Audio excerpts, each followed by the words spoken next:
रायगड, महाराष्ट्रासह देश विदेशातील ताज्या बातम्या पाहण्यासाठी मॅक्स इंडिया लाईव्ह चॅनलला सबस्क्राइब करा आणि बेल आयकॉन दाबायला विसरू नका। सर, रायगड जिल्ह्यामध्ये ज्या पद्धतीने शिंदे शिवसेना आणि अजित पवार यांच्यामध्ये जो टोकाचा संघर्ष पालकमंत्री पदाला घेऊन अजित पवारांच्याकडे कुठे संघर्ष आहे? अजित पवार गटाचा संघर्ष अजित पवार गट नाही, राष्ट्रवादी काँग्रेस पक्ष आहे। राष्ट्रवादी काँग्रेस अजित पवार गट या नावाने आम्ही निवडणूक लढलो नाही।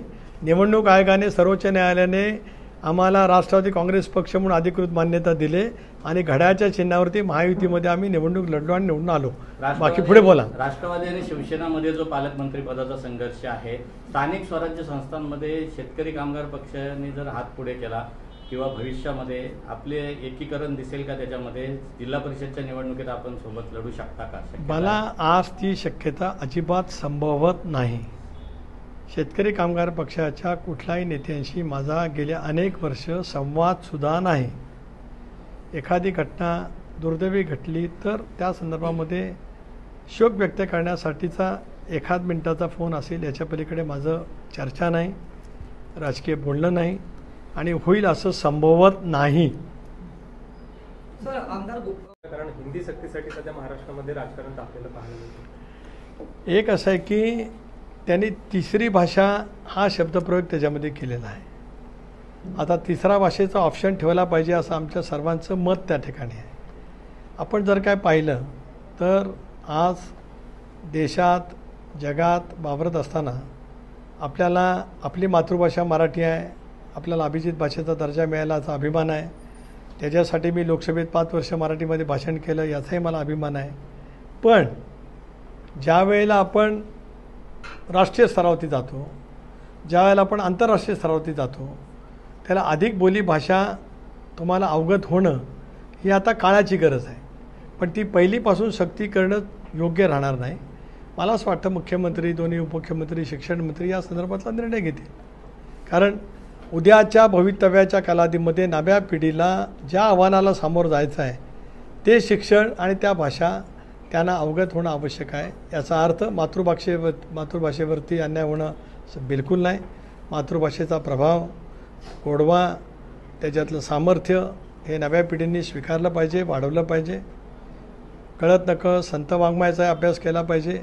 अशा अनेक गोष्टीचा अभ्यास केला तर मराठी विचाराची समृद्धी येईलच, पण अनेक भाषा बोलीसुद्धा सहज येते। आता माझ्या कमिटीमध्ये अनेक वेळेला ज्या वेळेला इंग्रजीमध्ये अधिकारी वर्ग उत्तर देतात त्याला दाक्षिणात्य लगेच म्हणतात की आम्हाला हिंदीमध्ये बोला।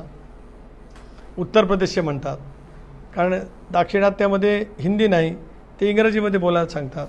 आता याची गरजच आहे ना, शेवटी या तुलनेमध्ये तुम्हाला उतरायचं असेल तर त्याची गरज आहे, पण ती अनिवार्य करू नये असं माझं सुद्धा स्वच्छ मत। फक्त त्या रस्त्यामध्ये जाताना खड्ड्यामध्ये गाडीला धक्का लागला तर त्याचे सगळं माझ्यावरती येऊ नये एवढंच विनंती। Sir, Mumbai Goa national highway की हालत जो है खराब है। आपने अभी मैंने जवाब दे दिया है। गडकरी से आपने बहुत बार मुलाकात की है, लेकिन आगे बात कुछ हो नहीं रही है, क्या कहें? आगे बहुत सारी बात हो गई है। 700 करोड़ की राशि नितिन गडकरी साहब ने हमारे लिए पळस पास से इंदापुर तक कंक्रीट के काम के लिए दी थी, ब्रिजेस के काम के लिए भी दी थी। मुझे लगता है उनमें से 80% काम हो गया है, 20% काम रुक गया है। मैं मानता हूँ वो भी काम जितना जल्दी पूरा होना चाहिए उतना पूरा करने के लिए लोकसभा सदस्य के नाते मैं पूरी कोशिश करूँगा। मराठी भाषा को अभिजात दर्जा मिला है, एक तरफ, दूसरी तरफ जो है हिंदी की सक्ती हो रही है, क्या कहेंगे? अभी तुम मुझे हिंदी में बात करना चाहते हो तो फिर मराठी भाषा के लिए मैं क्या और बोलूँ? कुठल्या भागात तुम्हाला खड्डे अनुभवायला मिळाले मलाही माहिती घेऊ द्या ना, कारण आता मी पण आता हायवेनी चालू आणि मी पण हायवेनी प्रवास करतो। जरूर आहे, नागोंड्याच्या तिथला फ्लायओव्हर रेंगाळला, कोलाडच्या तिथला रेंगाळला, थोडंसं तवलीच्या तिथेसुद्धा काम फ्लायओव्हरचं रेंगाळलं। या ठिकाणी आज आपल्याला त्रास सहन करावा लागतो, ही वस्तुस्थिती नाकारता येत नाही। पण त्या पुलांची कामंसुद्धा बऱ्यापैकी प्रगतीपथावरती गेलेली आहेत। ह्या वर्षी एक बाब झालं, मी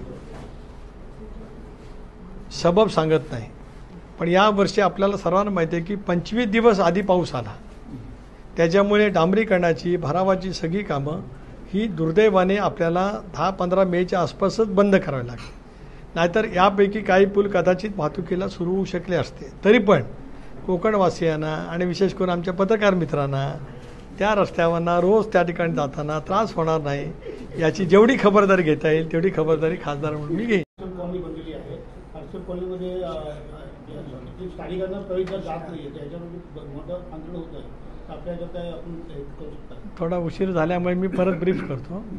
मी आज आरसे प्रशासनालाही बोलवलं होतं आणि आरसे प्रशासनाला ताकीद दिले की तुम्ही 4 दिवसाच्या आत तो रस्ता खुला करा. तो खुला केला नाही तर तहसीलदार आणि प्रांताला पायवाटीचा रस्ता खुला करण्याचे जे अधिकार आहेत त्या अधिकाराचा वापर करून त्यांनी 1 जुलैला रस्ता खुला करावा असं जिल्हाधिकारी, जिल्हा पोलीस अधीक्षक यांच्या उपस्थितीमध्ये प्रांत आणि तहसीलदारला खासदार म्हणून मी सूचना दिलेल्या आहेत. लोणीकरांचं हे विधान अत्यंत दुर्दैवी आहे. बबनरावांसारख्या ज्येष्ठ विधिमंडळ सदस्याने, मंत्री राहिलेल्या सदस्यांच्याकडून अशा पैचं वक्तव्य होणं चूक आहे. मला असं वाटतं की बबनरावांनी या संदर्भामध्ये त्यांची भूमिका लवकरच स्पष्ट केली पाहिजे. कारण शेवटी लोकभावनेचा आदर करत असताना जनतेच्याबद्दलची चुकीची वक्तव्य प्रमुखांच्याकडनं जाऊ नयेत अशी आमच्या सर्वांची अपेक्षा आहे. अलिबागकरांसाठी हा प्रश्न गेले अनेक वर्ष रखडलेला आहे. या संदर्भामध्ये काय सांगाल, कधी येईल रेल्वे? एक भाग असा आहे की त्याच्यामध्ये 2 पर्याय होते. एक तर रेल्वेचा नवीन मार्ग टाकणं किंवा RCFनी पूर्वी जो रेल्वेचा ट्रॅक केलेला आहे ती मालवाहू वाहतुकीसाठी आहे, तो प्रवासी वाहतुकीसाठी उपलब्ध करणं आणि मग थळवरनं अलिबागच्या आसपास कुठेतरी रेल्वे स्टेशन उभं करणं, असे 2 प्रस्ताव पूर्वीच्या कालावधीमध्ये होते. एक प्रस्ताव जो नव्याने रेल्वे मार्ग टाकण्याचा होता तो एकतर आपल्या खिंडीतून येत असतो, वन खात्याची जमीन खूप मोठ्या प्रमाणावरती जाते, मूल्यांकन प्रचंड प्रमाणावरती होऊ शकतं. त्याच्यामुळे त्या बाबतीमध्ये जसं राष्ट्रीय महामार्ग जाहीर झाला पण तो नाही पूर्ततेला गेला. याचं कारण आजूबाजूला गावंच आहेत, घरंच आहेत, वर्षानुवर्षाची आहेत, पण काहीतरी त्याची आवश्यकता लागेल रस्ता रुंदीकरणाची. तसं हा प्रश्न समन्वयातून कसा सोडता येईल, कारण RCFने त्याला नकार दिला. मला आठवतं की माझ्या पहिल्या टर्ममध्ये पियुष गोयलांना, रेल्वे मंत्री होते, मी त्यांना विनंती केली. त्यांनी RCFच्या CMDना सुद्धा फोन केला होता. पुन्हा एकदा अधिवेशनाला जाईन त्यावेळेला या प्रश्नाची उकल करण्याचा मी प्रयत्न करेन. सर, रेल्वे संबंधी एक प्रश्न. अलिबाग त्याला एक बैठक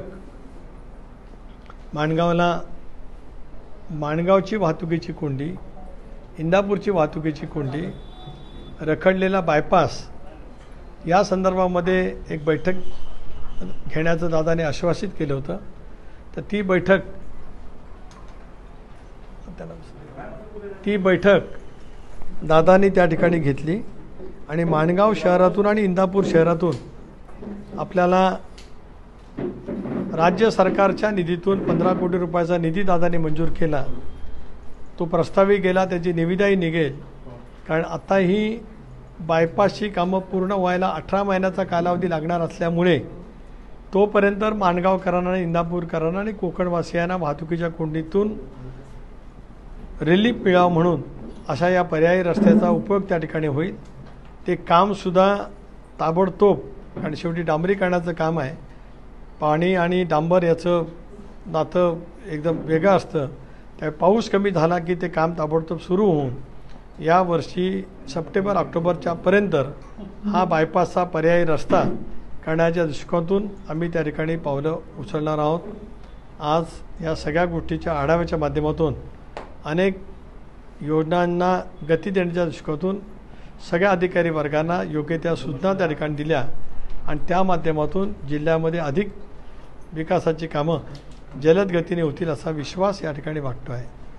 आजच्या पत्रकार परिषदेच्या निमित्ताने मला जे आपल्याला संवाद करायचा होता तो मी केला. आपण मोकळेपणाने संवाद करावा अशी आपल्याला विनंती आहे.